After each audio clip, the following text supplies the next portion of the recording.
Look at my bookshelf, guys. You guys haven't seen this beauty in a while. I did do a bookshelf thing, but I decided to delete it, so heh. Hey guys, today I'm going to be doing something fun that I haven't done in a while on my channel, which is a review. And I love doing reviews, but the thing is that usually when I read a book, sometimes I just forget about it once I read it and just...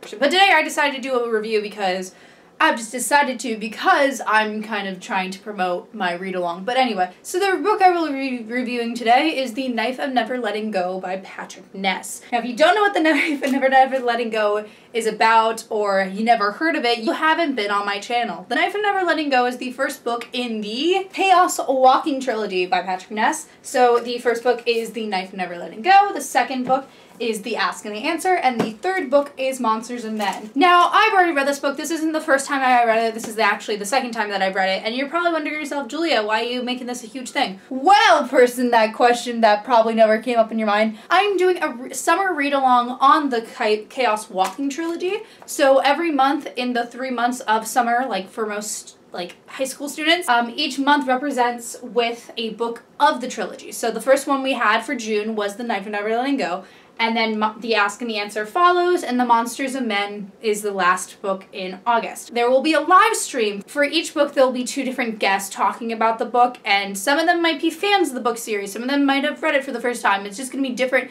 people talking about their opinions. This live stream will happen on July 6th at 2:30 Eastern Standard Time. I hope you guys come in and join. It will be on my channel. I will tweet out more about it on my Twitter, on my Instagram. So, before I start this review, which will be a spoilery review, I'm going to give you the non-spoilery section of this. Now, what is The Knife of Never Letting Go about? So, I used to never tell people the plot of this book because I just thought the plot was already so outrageously weird that it just drove even me off from reading this book until I heard there was a movie and I'm like, oh my god, I gotta read the book before the movie. And then it turned out it's one of my favorite book series of all time, one of my favorite trilogies. Now, The Knife of Never Letting Go, I'm gonna officially tell you the summary of it because most of the time I don't tell viewers what it's about. I just say it's a fantastic series, go read it. So so the main plot of this story is that we follow Todd, a 12-year-old boy who's living on this planet where basically all the women are dead, men can hear each other's thoughts, and animals can talk. And basically Todd is 12 years old boy, and usually when you turn 13 in this town or in this colony,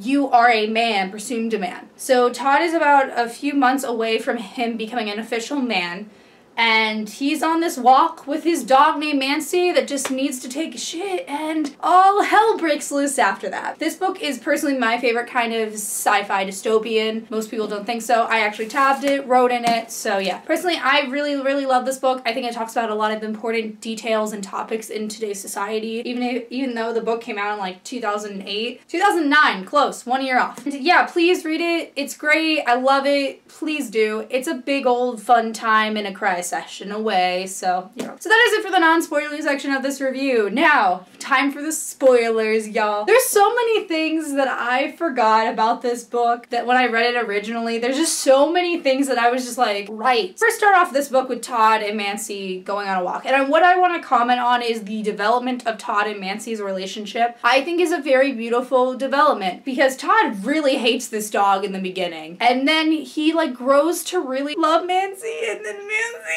dies. So Todd will in the beginning basically be like, oh, I hate this stupid dog, I hate this stupid effing dog, and then by the end of it he's like, good ruddy dog, and I'm like, yeah, he's a good ruddy dog. Patrick Ness, could you just hold on to him for one other book? But I think it also kind of is like Harry Potter. You know how in Deathly Hallows, sorry for the spoilers from a book that came out in 9 years ago or whatever, Hedwig dies just to signify Harry growing into adulthood. I feel it's kind of the same thing with this book. Death and murder are kind of a huge thing that make you different from a child and adult. Kind of the definition of growing up is dealing with these certain topics. So becoming a man in this society is basically murdering people, and I feel like that kind of shows the what we view as manly or not. I think that's one of the main cores of this book is toxic masculinity. It might not be a huge problem, but it is a problem in today's society where some people think in our heads there's something that is supposed to be a man's job, supposed to be man's clothing, gender stereotyping. I'm trying to get a point across and I'm not doing a good job, but you know what I mean. I think one of the main points of this book is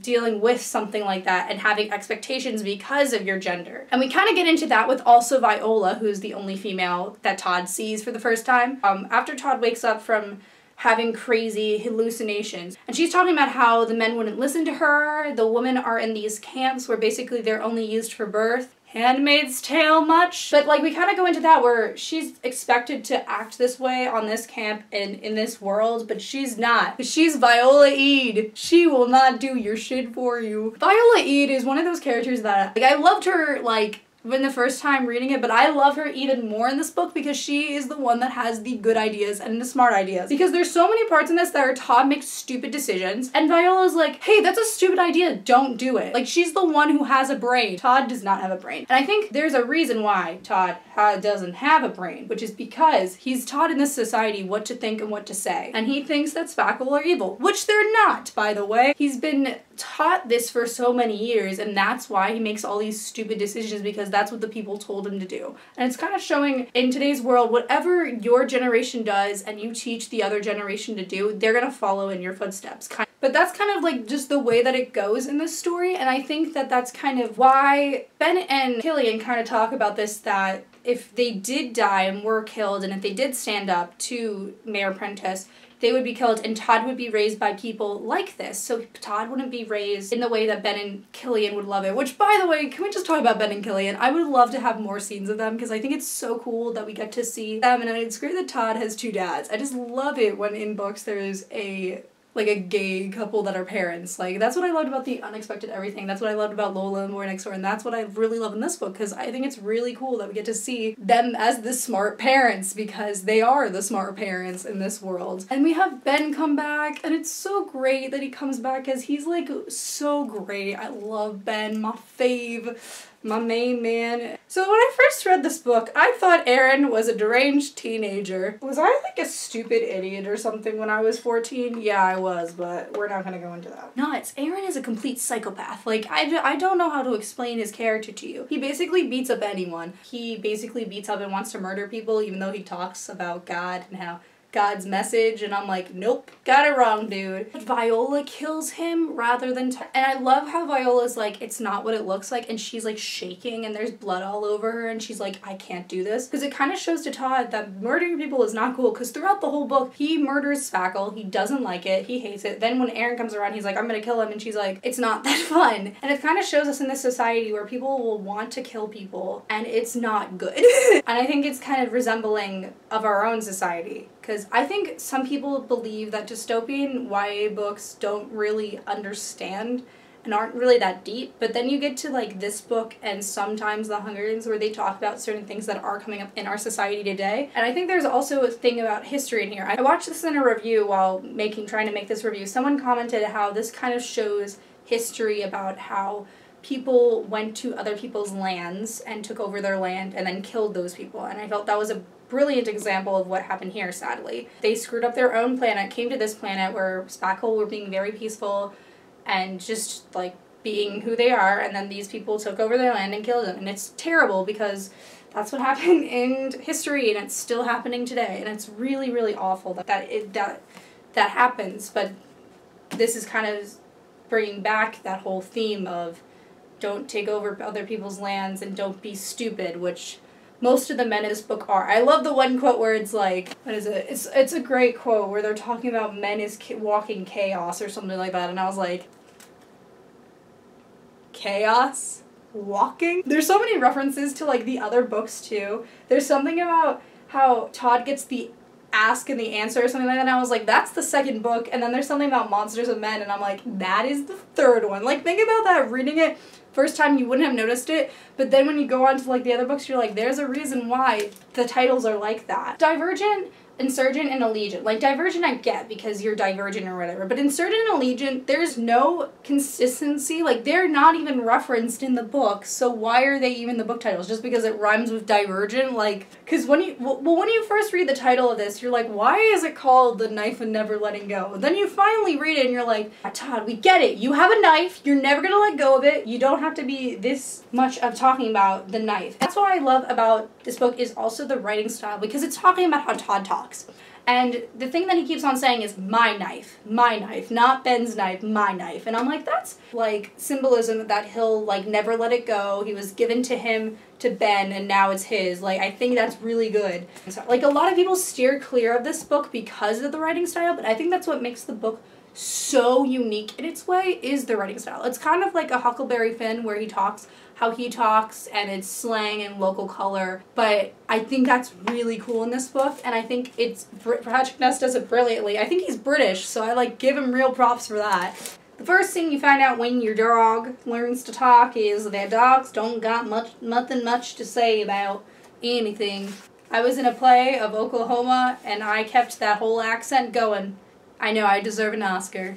I'd like to thank my family, my drama club for casting me as the annoying girl who can't laugh. And like, this is so cool. I think that's just amazing how they do that. Like, that's how unique this book is. There's so many unique things about this book. I think that's when it's going to be hard with adapting this book into a movie. I really don't know how they're going to do it. I really don't. Doug Liman, he might be a good director, but like, I'm scared. Like, after reading this, I was like, there has to be constant noise. There's always something on screen that has the noise, and it's that hard, man. And I don't know how they're gonna do a talking dog, like, because talking dogs look cheesy. Name's Shasta, and I'm an Alaskan Husky. Who's voicing Nancy? We never got confirmation who's voicing Nancy, did we? I'm firm belief of my Ryan Reynolds. Oh yeah, since we're speaking of the movie, I just want to make everyone clear that this movie predicted Todd's casting before anyone else, because when